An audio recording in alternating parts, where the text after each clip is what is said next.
Pendengar, Anda akan menyimak Presisi, Prestasi dan Edukasi.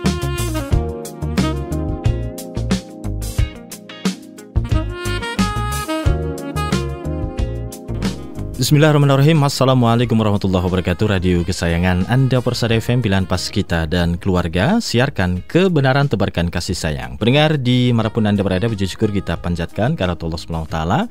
Di kesempatan yang berbahagia ini kita masih dipertemukan kembali oleh Allah SWT.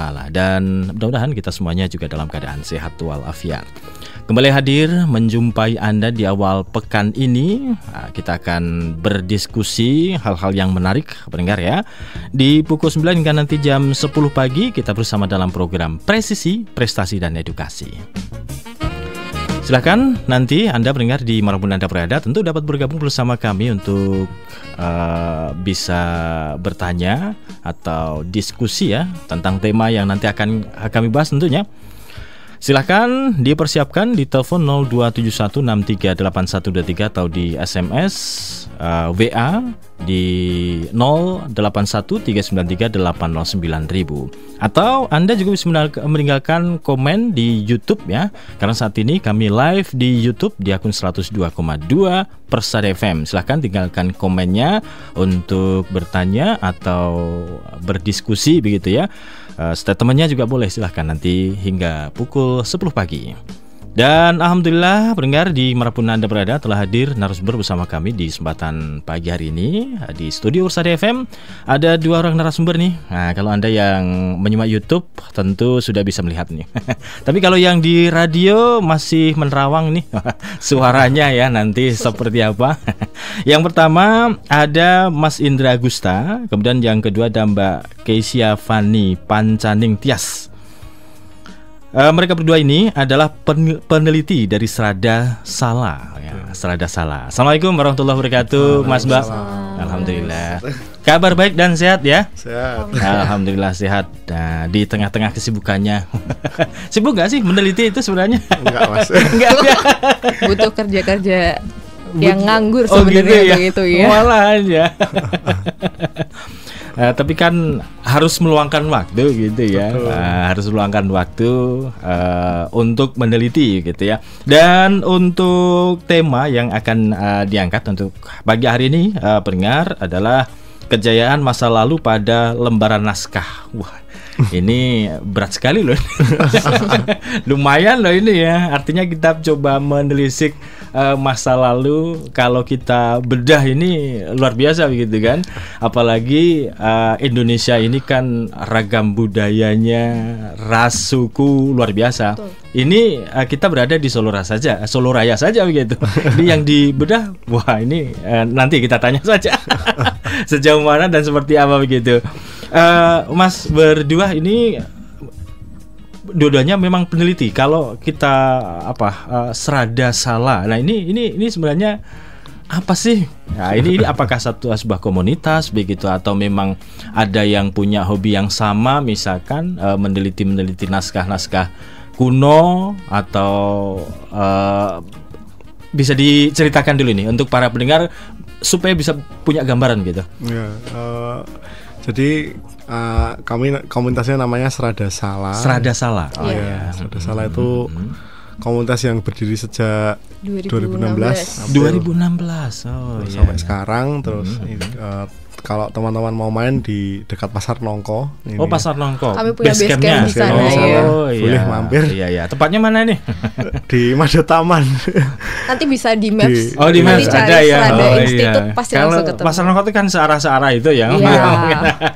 Muter-muter. Ya, agak muter berarti ya. Ini. Selama ini tuh fokusnya itu memang mengkaji naskah ya terutama dan teks-teks gitu yang dimiliki terutama di seluruh wilayah Solo Raya lah terutama gitu. Beberapa naskah kuno, ada juga arsip, terus sama kayak temuan-temuan yang lain gitu, misalnya kayak nisan dan lain-lain gitu loh. Ya, kurang lebih gitu Mas. Dolan-dolan Mas. Oh iya, ini butuh dolan. Wah, dolanku kurang atok ya. Di pasar nongko. Karena memang hobi-hobi yang semacam ini tanda kutip ya, ini orang-orang tertentu saja biasanya gitu ya. Orang-orang yang punya jiwa apa ya? literasi tinggi gitu ya. Kemudian suka membaca, suka tantangan juga begitu. Kemudian selama tahun 2016 hingga saat ini apa ini yang mungkin sudah dilakukan begitu ya? Hasilnya ya, hasil ya apa? Ini menitik beratkan hasil atau prosesnya? Wah, apa aja Mas. Ya setiap tahun kita biasanya bikin diskusi pasti ya Mas ya, di mana-mana lah.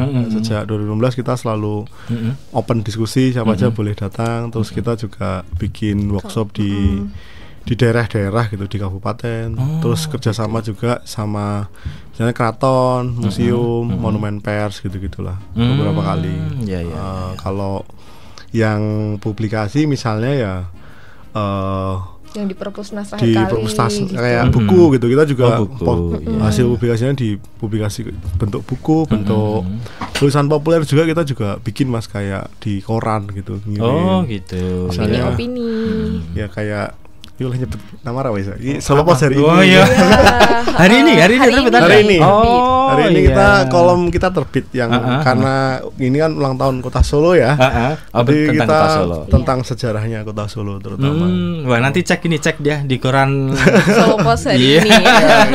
Itu ya tulisan populer bisa, terus penelitian juga kadang-kadang kayak gitu ya. Itu bahwa kan biasanya ada identitasnya. Itu person atau serada salah gitu. Person tapi pasti bawahnya serada salah. Oh, ada ya, tetap ini. Tetap itulah Mas yang sebagai harus. Ini. Kemudian serada salah ini filosofinya seperti apa ini Mas? Kalau arti, waduh, serada salah. Nah, salah itu mungkin kalau sini kan Solo gitu ya. Solo nih dulu ya, Solo. Geografisnya di mana? Gitu ya. Apa ini filosofisnya? Kalau serada ya sebenarnya makna harfiahnya itu kayak apa ya? Iman sebenarnya. Itu bahasa Sanskerta. Oh, Sanskerta. Jadi kayak misalnya sebenarnya yang paling mudah turunannya ditemukan tuh ya di desa-desa kan. Sekarang kalau nyadran itu loh Mas. Nah, nyadran itu kalau di akar katanya itu serada gitu. Yang artinya waktu itu ya jalan-jalan untuk membuka hubungan dengan alam, dengan Tuhan, dengan sesama gitu-gitulah. Ya, itu filosofi dari seradanya. Terus ditekannya salah ya. Salah itu selain lempatnya di Solo ya. Jangan lama itu.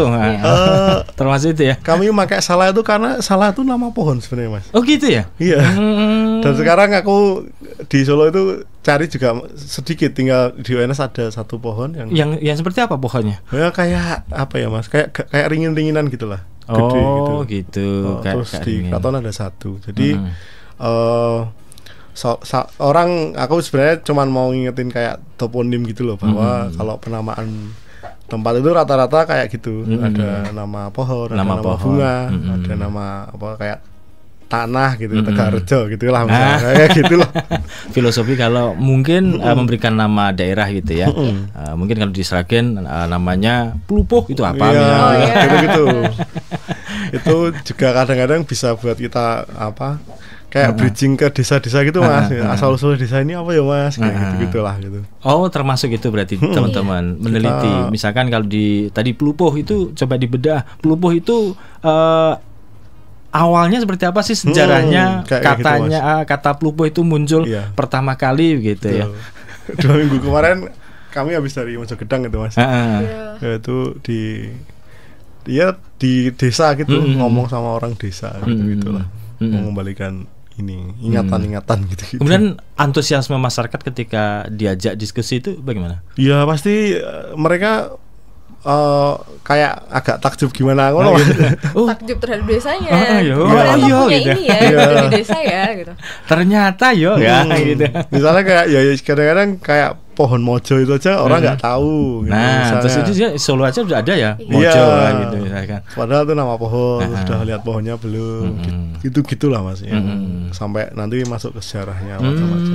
Ya, itu ya. Gitu. Jadi tentang aktivitasnya. Kalau akhir-akhir ini apa ini yang teman-teman Akhir-akhir diskusikan ini di terakhir kami ke ini Mas di yang kemarin banget kita ya Mojogedang itu terus seminggu sebelumnya kita ke Semarang, ke Ampel sama ke Wonosegoro. Itu roadshow itu. Termasuk bagaimana? Ketika roadshow itu membedah begitu atau mungkin ada materi yang dibawa?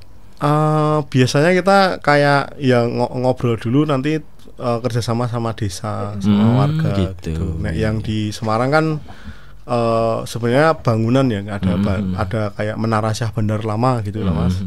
Cuman naskah Jawanya ada. Berarti ada naskah judulnya Purwalelana. Itu kayak kisah jalan-jalan gitu. Itu titik tolak berangkatnya yang dari pelabuhan tuh di Menara Bandar itu. Terus kita ke sana diskusi kayak gitu. Ngasih nilai ini ada sejarahnya loh gitu-gitu.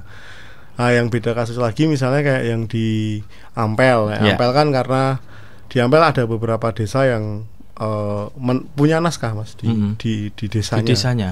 Yeah. Dan itu naskahnya awal mulanya dari mana, kemudian ini isinya tentang apa. Nah, itu termasuk yang di teman-teman teliti ya. Itu gitulah Mas. Dan misalkan membedah satu buah buku, misalkan di Ampel tadi, ditemukan satu buku dan itu diskusi, kemudian dibedah, kemudian disampaikan lagi ke masyarakat, itu membutuhkan berapa lama biasanya? Wah. Ada yang misalnya yang kayak Sragen gitu aja misalnya naskahnya punya keluarga terus kita sampai dialih aksara sampai publikasi itu ya bisa 4 tahun gitu. 4 tahun ya? Wah. Jadi kayak main dulu nanti mampir lagi. Karena nggak bisa yang langsung tek gitu ya. Harus baca dulu, harus nelaah dulu kayak gitu loh. Terus mencari fakta gitu juga mencari ini apa yang kok pakai terma ini terma itu gitu loh Mas. Wah. Gitu. Kalau memang sudah passionnya asik kayaknya ya. Asik Mas. Kalau sudah passionnya ya. Kemudian yang mendorong berdirinya satu komunitas ini apa Mas? Berdirinya komunitas awalnya ini kita apa ya, orang-orang awal ya, generasi awal. Kita kan sekarang udah di generasi yang hampir keempat ini selama 2016 itu sampai sekarang. Pernah ada seorang guru namanya Romo Kuntoro. Romo Kuntoro itu dosen UGM sastra Jawa. Itu di jelang meninggalnya tuh dia ngomong gitu loh, ngomong cita-citanya dia tuh pengen kembali ke desa, terus mengembalikan lagi pengetahuan yang tak entuk di kampus ini tak balikin ning masyarakat gitu, biar orang yang di pecah-pecah sekolah. Sekolah gitu, betul. Itu sih Mas. Jadi awalnya cuman gitu, terus kita kepikirannya, oh ya juga ya selama ini sastra Jawa ini kan kayak di kampus terus, nggak pernah setelah lulus ya ngomong dari skripsi. Eksklusif. Ya udah didapat ya sudah disimpan sendiri kalau tidak disebarkan lagi kan. Betul. Kayak gitu sih Mas. Awalnya itu akhirnya sampai kita pikiran ke gimana kalau kita uji coba gitu di publik gitu. Waktu itu kita memang pertama kali 2016 itu memang kita di Solo ya. Kita bikin open publik diskusi di Taman Budaya Surakarta sama di museum gitu. Ya Mas ya. Kita nonton antusiasme masyarakat gimana kalau ini ada ini gimana gitu. Ternyata menyenangkan sampai akhirnya ya sampai hari ini lah. Sampai berlanjut sampai berlanjut. Awalnya itu sih Mas. Kemudian kalau anggota atau apa ya bahasanya anggota, member atau gimana? Iya. Bahasa klasiknya di kita namanya cantri. Waduh, cantri. Wah, ini rada gitu ya. Biar Jawa. Biar Jawa banget, Wah. Oh, kita, ini cantri serada nih. Wah, iya, gitu ya. Kayak gitulah gitu. Kita sampai hari ini ya sudah ada 20-an lah gitu. 20-an selama 2016 yang aktif sekarang paling ya 11-12an orang. Dan itu tersebar di wilayah mana saja? Solo Raya, Jawa Timur, ada juga. Gitu. Yang paling jauh Ponorogo. Ya Mas. Kalau Mas Indra sama Mbak Kesia ini dari mana? Saya Sragen. Sragennya mana? Sragen. Wah, ketemu nanti pokoknya. Ini. Sragennya ini Mas. Pungkruk itu tahu nggak? Oh, Pungkruk tahu lah. Saya Sragen. Daerah situ lah. Oh, Sidoarjo loh itu maksudnya. Kleco namanya. Oh, Kleco. Iya. Berarti kan Pungkruk lurus dikit masuk kiri. Betul. Iya, tahu. Itu Mas, rumahku Iya. situ. Cuman ya sekarang lebih tinggal di Madya Taman di Pasar Nongko. Oh, di ini ya berarti termasuk yang buat basecamp itu berarti. Bootcamp itu. Jayangnya Mas Indra. Bos, Nanti iya, siapapun Jayang. yang datang langsung bertemu sama Mas Indra. Gitu. Iya, Saya Jayeng. kan teman-teman ini kan ya sibuk ya. Mas Hendra sibuk terus Kesia sendiri kan Jogja, Iya. Oh, terus Jogja, Mbak Jogja. Kesia. Asli Jogja? Aslinya Jogja. ada Orang beberapa Solo. teman yang setelah dari Sada kan ya kerja itu misalnya di Perpustakaan Nasional di Jakarta, terus ada yang di Keraton Jogja, ada dan di Mangkunegaran. Mangkunegaran. Jadi ya rata-rata ketemunya kalau udah weekend Udah gitu weekend ya, paling gitu. atau kalau pas ada acara gitu sih Mas. Weekend atau memang fokus bikin apa. bikin acara bareng-bareng Baru gitu kumpul ngumpul. lagi. Iya. Gitu Mas. Rata-rata dari cantrik tadi, cantrik Cantrik. tadi background mereka pendidikan Sebagian misalkan besar sastra Jawa. sastra Jawa. Pasti sastra Jawa sebagian besar. Iya, termasuk Iya.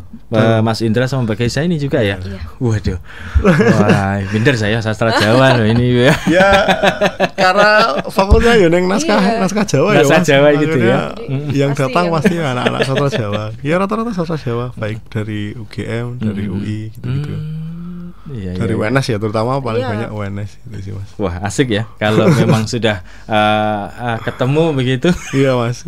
Kemudian kalau pengen misalkan kalau dari Serada Salah tadi kan ada beberapa mungkin hasil yang sudah dibukukan misalkan begitu ya, dari beberapa penelitian yang ada begitu. Kalau pengen mengakses bagaimana nih?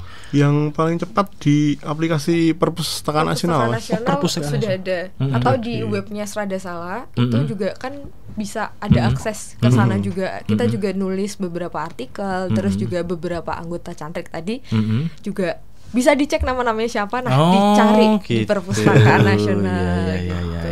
Jadi webnya Serada Salah. .or.id Mas. Oh iya, nanti dicek ya, Bisa diakses. seradasalah.or.id. Yes. Wah, asik sekali nanti kalau memang punya apa ya?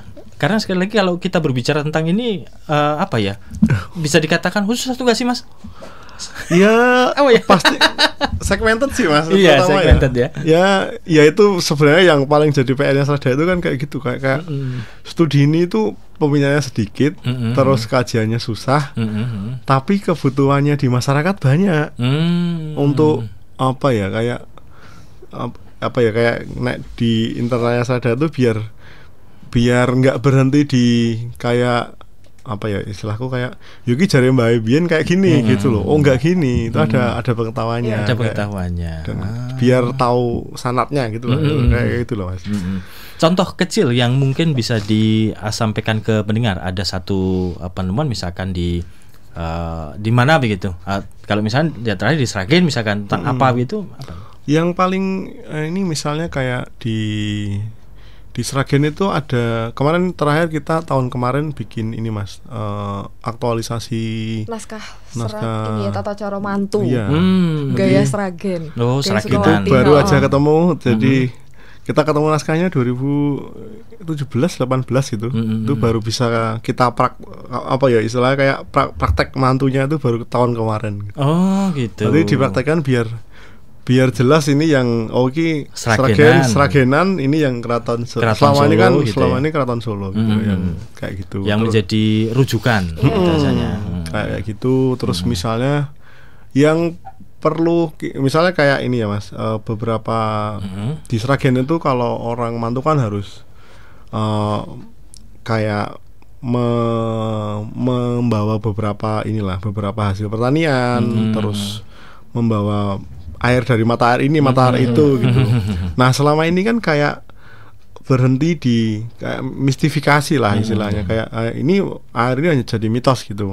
Padahal kalau Serada sendiri lebih tekannya ini pada pelestarian alam gitu. Iya. Kayak gitu lebih ke situ. Kenapa mata air harus dirawat? Kenapa tanaman ini itu harus dirawat? Gitu. Karena ini fokusnya pada ekologi. Lebih ke edukasinya itu Iya. gitu ya.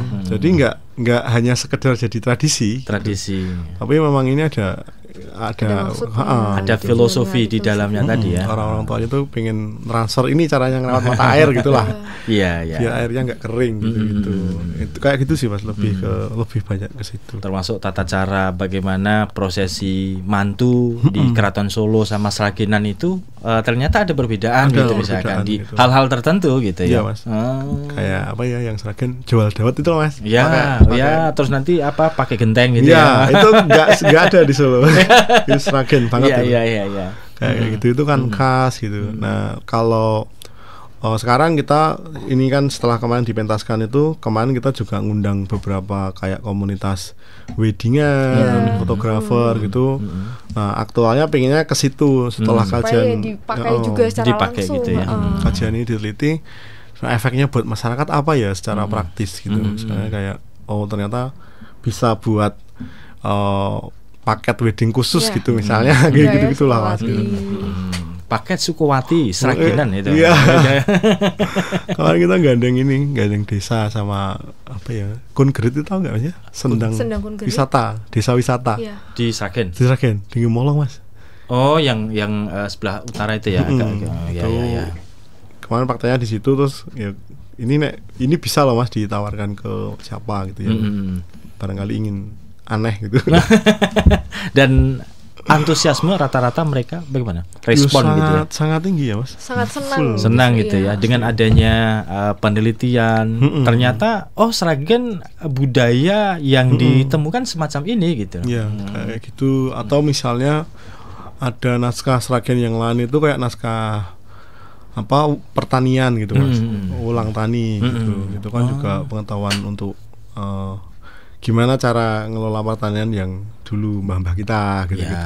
Kayak gitu. Dan itu rata-rata tulisan yang ditemukan itu bagaimana? Berbahasa Jawa begitu atau? Pasti berbahasa Jawa ya Mas. Berbahasa Jawa. Terus kalau yang ada dua ya, nek hurufnya ada yang pegon sama yang huruf Jawa gitu. Itu tergantung nanti yang biasanya itu kelihatan kok kalau produksinya di pesantren pasti pegon bahasa Jawa, atau misalnya keluarga santri pasti pegon bahasa Jawa. Kalau produksinya di keluarga yang misalnya pejabat, lurah gitu pasti aksara Jawa. Aksara Jawa. Yang aksara itu ya. Honotoroko itulah Mas gitu, kayak gitu. Berarti bisa baca itu ya. Wah, wajib Mas. Dasar itu Mas. Itu dasar ya. Dasar banget itu.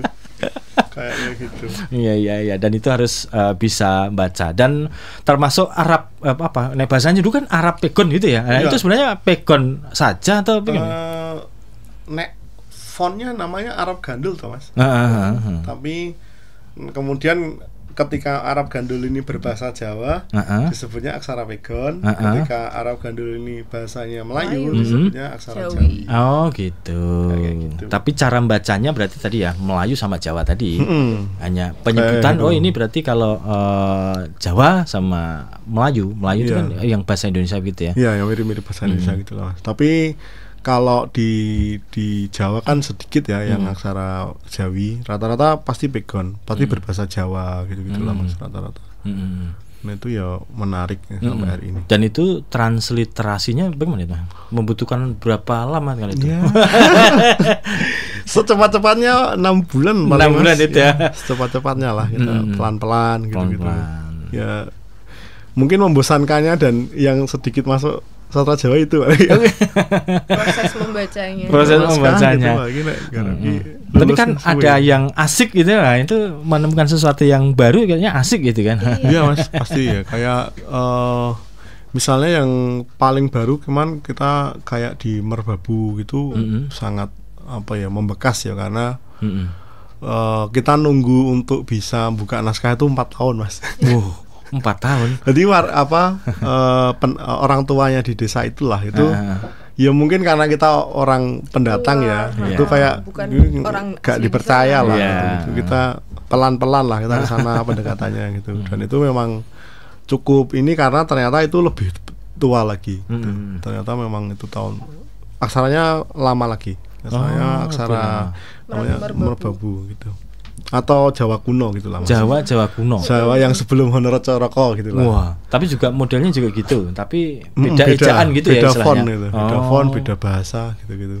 Itu lebih lama lagi. Wah, ini semakin asik lagi tuh, membedah gitu ya. Iya Mas, itu yang ya kita senang gitu. Akhirnya di tahun keempat terus kita boleh membuka naskah itu, boleh bersihin gitu-gitu. Iya. Kayak mengumpulkan kepingan puzzle kan, gitu kan. Dan gitu. Membutuhkan waktu. Padahal kalau di sana ya hanya disimpan saja. Kalau disimpan saja nggak memunculkan manfaat kan. Wah, ini kalau teman-teman Strada Salah kan dibedah, kemudian coba dipublikasikan lagi tentang naskah itu. Gitu sih, Mas. Ada kalau bahasa Jawa itu kan mungkin pitutur luhur misalnya. Iya.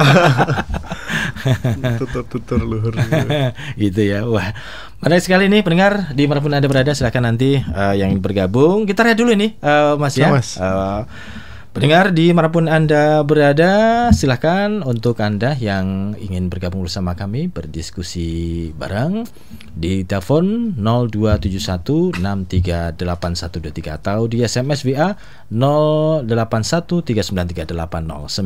Jangan kemana-mana, kami akan segera kembali setelah yang berikut ini. Pendengar di manapun Anda berada, terima kasih untuk Anda yang masih bersama kami di kesempatan pagi hari ini. Tentu masih di program Presisi Prestasi dan Edukasi ya, pendengar di manapun Anda berada, Anda pun juga bisa menyimak live kami di YouTube di akun 102,2 Persada FM ya, karena insya Allah untuk pagi hari ini kita live di YouTube. Silahkan tinggalkan komen Anda begitu ya, berdiskusi, interaksi langsung tentang tema yang kita angkat ya, tentang kejayaan masa lalu pada lembaran naskah. Masih bersama Mas Indra Gusta dan juga Mbak Keisha Fani Pancaraning Tias.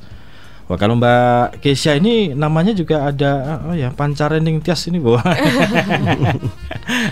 Kalau Mbak Keisha sejak kapan nih gabungnya? Kayak yang tadi dibilangin Mas Indra, itu kita punya beberapa generasi. Nah, saya generasi yang terakhir kebetulan. Jadi generasi anggota baru, anggota yang baru. Z ya? Masih Z atau? Iya. Z, iya Z, betul. ya? Masih anggota baru saya. Wah, ini menarik sekali ini ya. Generasi Z ternyata ada yang iya. Jarang-jarang loh ya gitu. Nah, apa sedikit, yang membuat tertarik Mbak Keisha ini? Kebetulan waktu pertama kali ikut Strada itu ya karena saya ngerasa ternyata ada ya gitu. Ternyata ada ya gitu. yang masih apa ya, masih mau berkomunitas untuk naskah gitu. Dan tujuannya mulia sekali waktu itu. Saya pikir untuk meretas jarak antara pengetahuan yang ada di kampus sama masyarakat sekitar. Terus akhirnya kayak kayaknya menarik ya. Saya gitu merasa ya? itu menarik sekali gitu. Padahal Mbak Keisha Jogja ya? Saya Jogja. Kuliahnya di UNS. Oh, UNS. Saya di UNS. Jadi ya masih kakak kelas, jadi ya kenapa tidak gitu. Akhirnya ya sudah. Dan bergabung. Tahun berapa tadi? 2000 setelah pandemi. Oh, setelah pandemi. 2021. Baru-baru ini berarti. 2021, 2022 mungkin ya? Iya, betul, sekitar itu. Masih baru sekali. Saya masih anak kecil lah di dalam sana tuh istilahnya.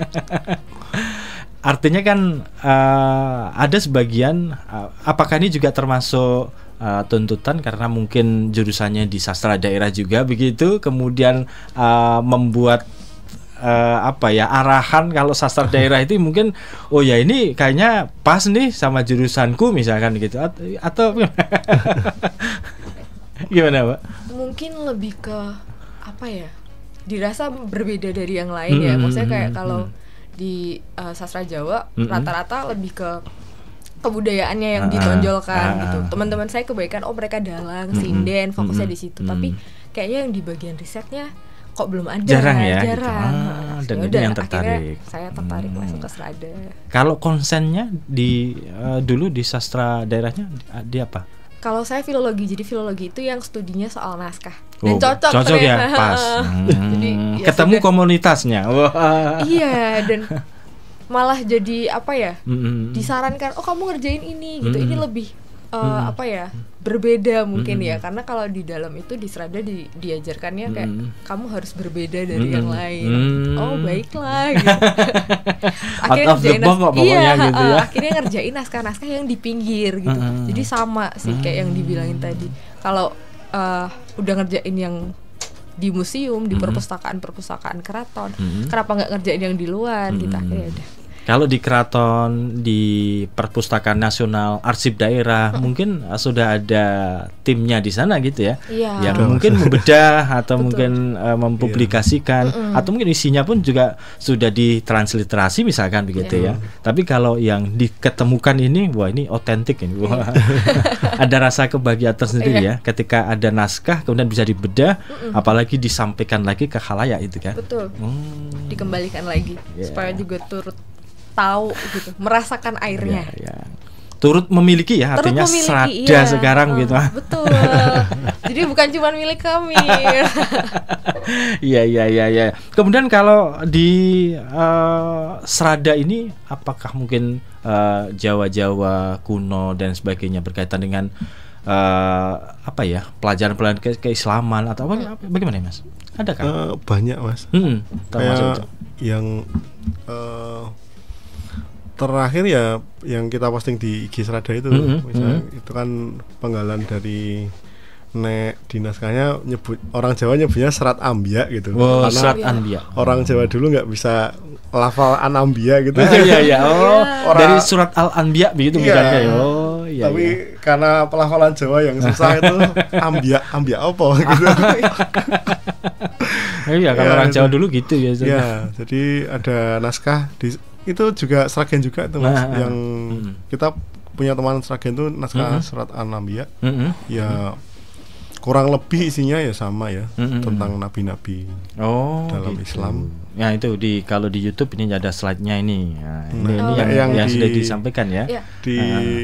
Yang di Instagram itu koleksinya sekarang di Inggris Mas yang itu. Library. Perpustakaan di Inggris. Sana ya, sama. Iya, jadi itu kayak yang bikin kita kadang-kadang ya kayak gregetan gitu. Kayak di sana diteliti loh gitu loh. Tapi di sini kok dianggurin ya. Apa ini gitu. Kayak gitu. Nah, yang di IG itu koleksi British Library, perpustakaan Inggris yang perpustakaannya itu koleksi awalnya dari Kolonel Mackenzie namanya. Kolonel Mackenzie itu salah satu pembantunya Raffles waktu di Jawa. Terus ketika pulang ke negaranya dia membawa beberapa naskah yang dari Jawa, termasuk ini yang satu ini dibawa gitu ya. Ya tentu penting ya beberapa barang terutama yang naskah-naskah Islam ini, karena memang pada periode ya Raffles di sini 1811-an itu memang setelah itu naskahnya pasti Islam ya. Sebagian besar Islam, terus Pegon gitu, kalau nggak pasti kayak gitulah. Terus pasti yang nggak kalah menarik sebenarnya kertasnya Mas gitu. Kualitas dari kertasnya ya. Kertasnya kita di Jawa era itu punya kertas namanya daluwang. Oh ya, kalau dulu kan druang biasanya kan gitu ya. Orang Jawa sekarang ngomongnya druang gitu. Padahal daluang ya. Daluang. Jadi daluang itu dari pohon, kulit pohon gitu, pohon daluang itu. Kalau orang Jawa dulu nyebutnya kan bukan kertas tapi druang ya, gitu ya. Memang konteksnya ke situ. Jadi kalau nah itu kan juga keterputusan informasi ya. Kayak kita ngomong kertas itu baru kertas Cina lah gitu, bubur kertas itu loh Mas, yang kayak kertas karang itu kertas itu. Tapi kalau daluang ya memang dari pohon. Nah, kenapa naskah-naskah Pegon ini kemudian berbahan daluang? Karena produksi kertas ini di pesantren-pesantren Mas. Terutama yang paling bagus itu di Ponorogo, di Imam Besari. Saya Imam Besari di Ponorogo itu kan dia punya kertas bagus banget buat naskahnya. Sebagian besar naskah-naskah yang, apalagi naskah-naskah Islam pasti bahannya itu. Bahannya kuat itu ya. Tahan lama, terus anti rayap gitu-gitulah. Anti rayap, anti air gitu. Bayangkan gitu. Kalau sekarang pakai kertasnya kertas yang sekarang ya. Apalagi buram. Ya sudah jelas gitu sih, hurufnya sudah nggak kelihatan, hilang gitu ya. Dan ini kekayaan budaya yang luar biasa. Ternyata orang-orang dulu itu untuk membukukan sesuatu ini, materi-materinya tentang apapun di kehidupan dulu ini luar biasa ternyata gitu ya. Jadi ya memang itu kita punya cara kita sendiri untuk bikin ini itu gitu-gitu yang selalu menarik sih sampai hari ini. Kemudian kalau yang tadi dipublikasikan di IG tadi ya, yang di slide tadi, ini berkaitan tentang apa, Mas? Tentang Isra Mi'raj. Isra Mi'raj. Oh iya. Perjalanan Nabi gitu ya. Cuman yang membedakan itu sepembacaan saya mungkin lupa itu yang membedakan dengan versinya Quran. Kalau di Quran kayaknya sempat ketemu nabi-nabi yang lain. Itu nggak disebut.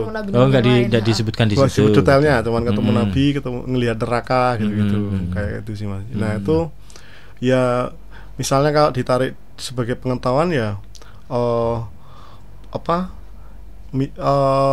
ada istilahnya apa ya? Kayak transfer pengetahuan ke masyarakat gitulah lewat naskah-naskah ini. Dan itu di mana-mana. Dan Anbiya itu salah satu naskah yang banyak ditemukan di mana-mana, Mas. Tersebar gitu ya. Tersebar. Dan masif ya, sebenarnya masif itu. Dan itu bentuknya masih sampai saat ini masif gitu ya. Artinya fisiknya gitu. Fisiknya banyak di mana-mana itu. Berarti memang benar-benar kuat ya. Iya. Bahannya luar biasa. Daluang tadi Pak. Daluang ya. Iya, Mas. Daluang. Ya, setidaknya ya 100 tahun nyatanya ya masih kuat gitu. Masih kuat. Kemudian untuk menulisnya bahannya, tintanya itu bagaimana itu? Tintanya pakai apa ya? Ya tinta apa namanya? Kan kuat berarti kan gitu. Ada buah ini loh, Mas. Kecil-kecil itu. Buah tinta itu apa ya? Aku lupa nama Indonesianya. Ada ya buah-buah. Ada. Yang warna juga kayak tinta itu ya. Beda yang kalau dulu anak-anak kecil mainan itu beda. Kayaknya yang itu kecil-kecil. Yang biasa untuk kuku juga itu ya. Kuku. Kalau dulu untuk ya mainan biasanya. Iya. Mangsi atau apa? Mangsi. Mangsi, Mas. Oh itu. Berarti memang benar-benar kuat warisan budaya. Dan ini teman-teman Serada mendapatkan bahan-bahan yang semacam itu dia dari main-main, Mas. Gitu ya. Pokoknya sebagian besar itu dolan, main, terus paling nanti 1-2 nanti kayak ada yang cerita gitu. Saya tuh punya ini, Mas. Isinya apa ya, Mas, gitu. Kayak gitulah, Mas. Warisan. Kalau buku-buku dulu itu khas gitu ya. Khas, Mas. Khas itu. Tapi masih tintanya masih terlihat bagus itu. Mungkin cuma agak melebar tapi ya tetap masih bisa dibaca, masih bisa diteliti dan sebagainya gitu ya. Ada juga yang kalau yang resminan ya pakai dinas gitu, Mas. Kita sama-sama dinas kebudayaan nanti keliling ke desa-desa. Jadi Serada kerjasama sama dinas, atau misalnya Serada kerjasama sama pemerintah desa atau kecamatan gitu ya. Kayak gitu. Dan itu menjadi agenda rutin kah atau bagaimana kalau teman-teman Serada? Sekarang makin rutin ya, Mas. Makin rutin ya. Biyen ya nggak begitu. Atau mungkin ada sebagian mungkin masyarakat yang pengen berdiskusi atau apa ya bahasanya, ngundang teman-teman Serada itu bisa, sangat bisa, Mas. Lewat apa ini? Lewat IG Serada bisa, lewat kontak personnya Serada bisa. Oh gitu. Apa enggak kontak personnya berapa? Nah, maka barangkali nanti ada pendengar. Aku lupa, Mas. Wah, bukan nomor sendiri ya, enggak lupa. Nomor admin itu ya? Admin ya. Ada adminnya. Atau kalau enggak DM di Instagram ya. IG nanti bisa Instagram nanti DM saja. Serada Salah ya. SRADDHA Salah. D-nya 2 berarti. Serada Salah ya, pakai A ya, bukan O. Nah, ini bukan O. Kemudian yang pengen dilakukan teman-teman Serada berikutnya ini seperti apa? Ya semakin ini ya, Mas, banyak ini aja. Semakin pertama yang sejak awal memang Serada dari awal pengen meluaskan pengetahuan itu ya, dari yang mengembalikan pengetahuan kepada masyarakat itu iya, lebih luas lagi sampai hari ini. Ya, jadi pokoknya pengen mengembangkan terus itu. Jadi memang sekarang juga jadi kegiatannya tidak berfokus di internalnya Serada, tapi kita keluar gitu ke masyarakat langsung. Iya. Dan langsung berinteraksi dengan masyarakat itu lebih enak. Lebih enak. Dan terkesan tidak bosan juga ya. Iya. Selalu di base camp, teliti, dan juga sekali ngopi lah gitu. Ya, yang lucu kemarin ada ini Mas, kita dapat naskah dari sampai bener-bener ada titipan naskah gitu. Orang menitipkan naskah dari Mbayat. Mbayat Klaten. Mbayat Klaten dekat Sunan Tembayat itu. Ada keluarga yang punya naskah tapi nggak bisa merawat ya. Nggak mau merawat, akhirnya dititipkan gitu. Iya. Itu lucu banget. Termasuk warisan-warisan budaya, termasuk kejayaan Islam, misalnya pelajaran tentang Islam itu juga banyak sekali begitu. Dan ini termasuk teman-teman Serada lakukan juga teliti gitu ya. Ya yang pasti Islam ya banyak ya Mas, kayak yang di misalnya beberapa di Sragen aja itu ada beberapa pesantren. Terus ada naskah yang di Karangmalang itu di masjid Mas, di imaman masjid itu. Di selorokannya itu ada naskahnya ternyata, tapi orang nggak berani buka. Akhirnya gitu. Nggak ada apa-apanya itu. Dibuka aja gitu. Sama tahu ada informasi yang bermanfaat gitu. Dan itu sudah menjalani buka? Udah Mas. Sekarang isinya ya kayak apa ya Mas, kayak aku bukan hadis sebenarnya, itu kayak tutur-tutur tapi ini nafasnya Islam ini gitu. Gitu. Kayak gitu lah Mas. Ya. Bukan yang letterlek Quran maupun hadis, tapi ini ya nasihat-nasihat itu mungkin nasihat-nasihat lebih ke gitu ya. Kayak tinggalannya penghulu siapa, imam siapa, terus ini di sini ditulis gitu ya. Kertasnya juga kertas lama gitu. Druang Mas. Ya. Itu istimewa juga. Gitu. Kan kayak gitu di Boyolali itu milik keluarga. Terus di mana deket di Merbabu itu milik desa, gitu lah Mas. Macam-macam pokoknya. Asik ya. Keliling, main, kemudian menemukan sesuatu, dikaji, kemudian diteliti, dikembalikan lagi. Oh, ini tidak ada apa-apanya. Ini informasi yang baik ini gitu. Ini ajakan yang baik gitu. Kalau bahasa Jawa kan ini pitutur luhur loh ini gitu. Ternyata begitu ya. Gitu, ada komen ini yang ada di YouTube, Mas. Alhamdulillah kita jadi bisa tahu bagaimana sejarah Islam dari Mas Anofika Wahidun Akbar. Saat ini menyimak ya. Terima kasih. Jadi termasuk tadi ya satu yang naskah di bedah tadi. Anbiya surat Anbiya gitu ya kalau bahasa Jawa gitu. Memang lisan Jawa itu. Lisan Jawa. Ya itu faktor aksaranya. Kemudian apa yang mungkin bisa dipesankan Mas Indra sama Mbak Keisha untuk para generasi muda begitu ya, agar juga supaya tertarik ya tentang pembahasan hal yang semacam ini begitu.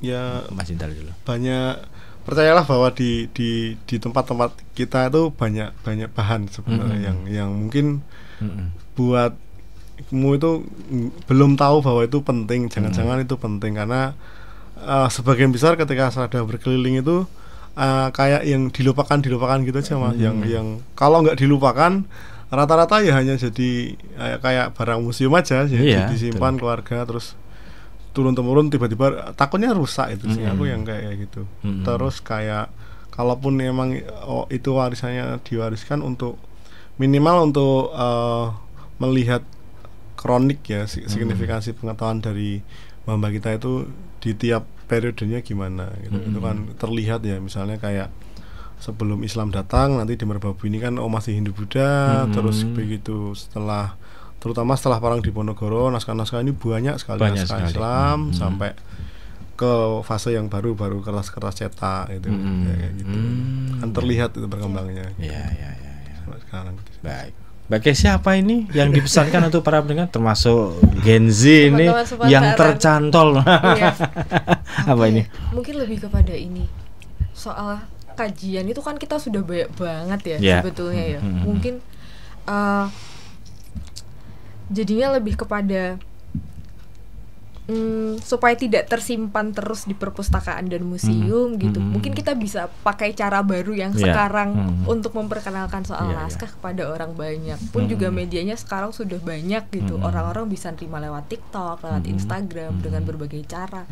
Itu juga bisa dipakai loh gitu untuk memperkenalkan gitu. Dan sekarang juga sepertinya udah banyak yang melakukan alih dari kajian ke ke dalam bentuk riset bentuk-bentuk yang lain, misal kayak perjalanan gitu, atau juga pameran gitu, bentuknya macam-macam. Jadi mungkin bisa dilakukan hal semacam itu dengan media yang beragam gitu. Luar biasa, mudah-mudahan menginspirasi nih. Semakin banyak yang tertarik juga begitu ya untuk mempelajari warisan-warisan budaya yang ada di Indonesia begitu. Luar biasa, banyak sekali ternyata. Kalau di Solo Raya sebegitu banyaknya gitu, apalagi nanti di Indonesia tentu semakin banyak lagi gitu.